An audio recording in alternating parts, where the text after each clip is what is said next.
দ্বন্দ্ব বলে মনা দিলে ছন্দ শোনা যায় না গো। ছন্দ আছে ঝড় বাদলে, ছন্দ আছে জ্যোৎস্নাতে।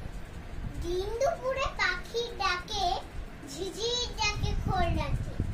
নদীর স্রোতে ছন্দ যদি মনের মাঝে শুনতে পাও, দেখবে তখন তেমন ছড়া কেউ লেখেনি আর কোথাও।